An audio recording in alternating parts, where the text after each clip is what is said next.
ને પૂછવા ગયો તો ઈ તારે શું કામ હળગાવી પડી? તેથી ફોન તો હતા નહીં, ફોન કર્યો હશે તો તે લંકા રામની આજ્ઞા સિવાય શું કામ હળગાવી?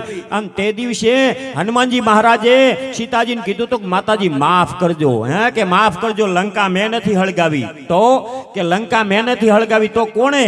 તો કે લંકા તો લંકા વાળાએ હળગાવી છે. કે લંકા તો લંકા વાળાએ હળગાવી. કે કેવી રીતે? કે ગોદડાન ગાભા એ માં એમણે ભેળા કર્યા હતા, એના વેટાળા કરવા વાળા હતા એ લંકા વાળા હતા, એમાં તેલ રેડવા વાળા હતા ને એ લંકા વાળા હતા, અને એને દિવાળી સાંપવા વાળા એ લંકા વાળા હતા. માં લંકા લંકા વાળાએ હળગાવી છે, લંકા મેં નથી હળગાવી.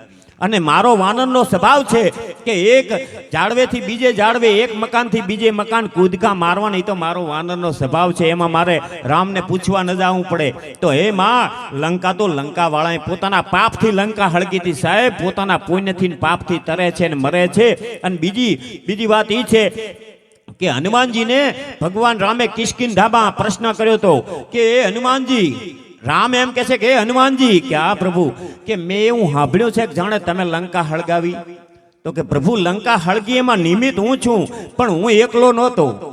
કે લંકા હળગી, રામને હનુમાન કે છે કે લંકા હળગી એમાં હું એકલો નહોતો. તો કે કોણ કોણ હતા? તે કે એમાં બીજા 5 વાના બળી ગયા હતા. કે એમાં બીજા 5 વાના બળી ગયા હતા. કે કયા કયા? કે એક સીતાજીનો તાપ. હનુમાનજી રામને કે છે કે હે રામ, એમાં 5 વાના કયા ભળી ગયા? એક સીતાજીનો તાપ. સીતાજી અશોક વાટિકામાં બેઠા બેઠા તમારા વિયોગમાં બહુ તપી રહ્યા છે, એ સીતાજીનો તાપ. તો કે બીજો કે મંદોદરીનો સંતાપ, રાવણની રાણી મંદોદરીને ખૂબ સંતાપી છે.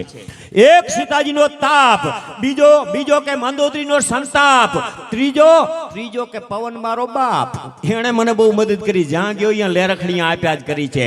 તો એમ કહેવાય હનુમાનજી રામને કહે છે કે હે રામ, લંકા હળગી એમાં બીજા 5 વાના ભળી ગયા હતા. કયા કયા?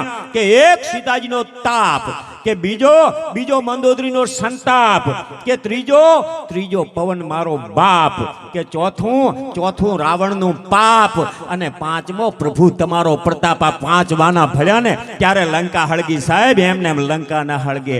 આ તો કંઈક કેટલાય જન્મના પુણ્ય ને પાપ, સારું કાર્ય એક થતું હોય ને સમજી લેવાનું કેટલાય જન્મના આપણા પાપ હશે. ત્યારે તો તમારા ગામમાં જો આવા સારા કાર્ય થતા હોય, કથા જેવું જો તમને એક સત્યનારાયણની કથા કરવા માટે આખું કુટુંબ હારે નથી મળતું, અને આવડા મોટા જો એમ કહેવાય ભાગવત અને રામાયણની કથાઓ માટે જો આખું ગામ મળતું હોય તો તમારા પુણ્ય છે સાહેબ. એમને એમ ના મળે, એમને એમ ના મળે સાહેબ.